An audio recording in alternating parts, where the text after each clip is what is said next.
আমরা বিভিন্ন স্কুলের প্রধান শিক্ষকদের সঙ্গে কথা বলছি এবং অভিজ্ঞ শিক্ষকদের সঙ্গে কথা বলছি, জানার চেষ্টা করছি যে তারা এই মুহূর্তে পরীক্ষার্থীদের জন্য লাস্ট মিনিট সাজেশন হিসেবে কি বলতে চান।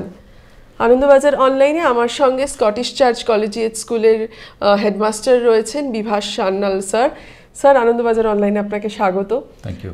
একদম বেসিক প্রশ্ন দিয়ে শুরু করব যে কি সাজেশন থাকবে, যেহেতু সময়টা খুব কম। স্টুডেন্টদের আমি যেটা বলবো, তোমাদের নিজেদের উপর একটা কনফিডেন্স রাখতে হবে যে তোমরা জানো, পড়াশুনো করেছো, তোমরা জানো, আর তোমাদের কনফিডেন্ট থাকতে হবে যেটা পড়াশুনো করেছো সেটাকে আবার রিভাইজ করতে হবে। তাহলে ওই সাজেশন হচ্ছে যে সময়টা আমাদের কাছে রয়েছে, 2 মাস আছে প্রায়, তোমাদের যেখানটাতে উইকনেস রয়েছে সেটাতে একটু ঝালিয়ে নিতে হবে, সেটা একটু দেখতে হবে। স্যার, যারা ক্লাস 10-এর পরীক্ষা দেবে, মাধ্যমিক পরীক্ষা দেবে, তারা প্রথমবার বোর্ডের পরীক্ষা দিচ্ছে, খুব স্বাভাবিকভাবেই একটা মানসিক চাপ থাকেই, তো সেক্ষেত্রে তাদের জন্য কি প্রস্তুতি থাকবে? বোর্ডের প্রথম পরীক্ষায় এটা টেনশন একটা ব্যাপার রয়েছে, মা বাবাও অ্যাংসিয়াস হয়, একটা অ্যাংজাইটি থাকে, কিন্তু ওই যে প্র্যাকটিস, আমাদের যেটা বলা হয় লেখাপড়া, লিখে পড়তে হবে, লিখলে মনে থাকবে, সেই চেষ্টা তোমাদের করতে হবে। বেশ।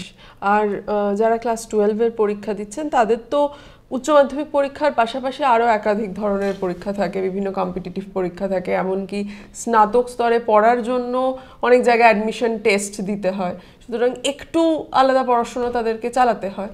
তো সেক্ষেত্রে এই সময়টাকে তারা কিভাবে কাজে লাগাতে পারে? এখন একটা জিনিস মনে রাখতে হবে যে বোর্ডের পরীক্ষা আর কম্পিটিটিভ পরীক্ষা দুটো সম্পূর্ণ আলাদা। বোর্ডের পরীক্ষা কিন্তু স্পেসিফিক, সিলেবাসটা জানতে হবে, কোন টপিকগুলো ইম্পর্টেন্ট সেটা জানতে হবে, আর সবচেয়ে বেশি ইম্পর্টেন্ট হচ্ছে যে আগের বার যে কী কোয়েশ্চেন যেটা এসছে সেটা একটু ভালো করে দেখে নেওয়া, কারণ সেইগুলো অ্যাটেম্প্ট করলে কিন্তু তারা ভালো নাম্বার পেতে পারে, এটা খেয়াল রাখতে হবে। আর টেক্সট বুক পড়ার ক্ষেত্রে, কারণ এখন তো খুব স্কোরিং হয়ে গিয়েছে বিষয়টা। হ্যাঁ, বারবার যেটা আমরা বলে থাকি যে প্রশ্ন কিন্তু টেক্সট বইয়ের বাইরে আসবে না, তো সেটা ভালোভাবে খেয়াল করে পড়তে হবে, প্র্যাকটিস করতে হবে, আর সেটা থেকে যদি তারা আনসার করতে পারে ভালো নাম্বার তারা পাবেই। স্কুলে কি আলাদা করে এই সময়টা কোনো ক্লাস হয়? আমাদের স্কুলে যেটা আমরা করে থাকি, আমাদের মক টেস্ট, মক টেস্টে তারা অ্যাপিয়ার হয়েছে আর তারা প্রিপারেশনটা পাচ্ছে। মক টেস্ট কিন্তু খুব হেল্পফুল, যারা এখনও প্র্যাকটিস করছো তোমরা, বা মক টেস্টে যারা নাম দিয়েছো তোমরা কিন্তু মক টেস্টে সিরিয়াসলি নাও, তোমরা কিন্তু ঠিকঠাক তাহলে পরীক্ষার জন্য প্রিপারেশন নিতে পারবে। স্যার, অনেকের ক্ষেত্রে কিছু কিছু বিষয়ে একটু ভীতি থাকে, যেমন অঙ্ক বা ইংরেজির ক্ষেত্রে ভয় থাকে, তো তারা এই সময়টা ম্যানেজ করবে কিভাবে? এই যেটা বললাম আমি, ফার্স্টে কিন্তু আইডেন্টিফাই করতে হবে তার উইকনেস কিসে। তুমি যদি মনে করো যে তোমার একটি সাবজেক্টে উইকনেস রয়েছে, তো don't be afraid to ask questions. মা বাবা হোক, পেরেন্টস হোক, গার্ডিয়ানস হোক, তাদের সাথে কথা বলে তোমার উইকনেসটা আইডেন্টিফাই করতে হবে। আর যদি মনে করো যে না, আরও হেল্প দরকার, তাহলে বন্ধুদের সাথে কথা বলা, তারা কিন্তু সবচেয়ে বড় টিচার, তারা যদি গাইড করতে পারে, আমরা পিয়ার লার্নিং বলে থাকি, এটা কিন্তু খুব হেল্পফুল, মানে ওই গ্রুপ স্টাডি যেটাকে বলা হয়। বেশ।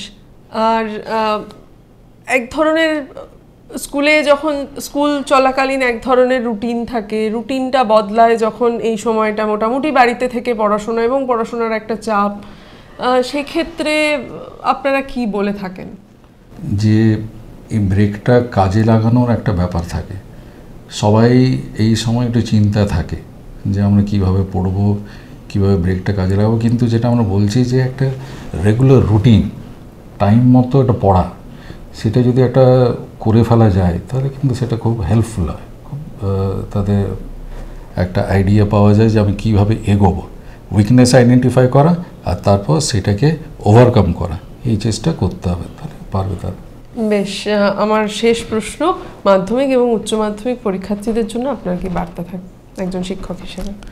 এই বার্তা বলতে গেলে আমি বারবার বলছি যে তোমরা চেষ্টা করো, তোমাদের প্রায়োরিটি হবে যে আমাদের যে বাকি টাইমটা রয়েছে সেটা আমরা ভালোভাবে ইউটিলাইজ করব, আর প্রত্যেক দিন টাইম করে বসা পড়তে, এই হ্যাবিটটা কিন্তু জেনারেট করতে হবে, তাহলে তোমাদের রেজাল্ট ভালো হবে। অনেক ধন্যবাদ স্যার। একদম পজিটিভ নোটেই শেষ করব যে তোমাদের প্রত্যেকের পরীক্ষা খুব ভালো হবে।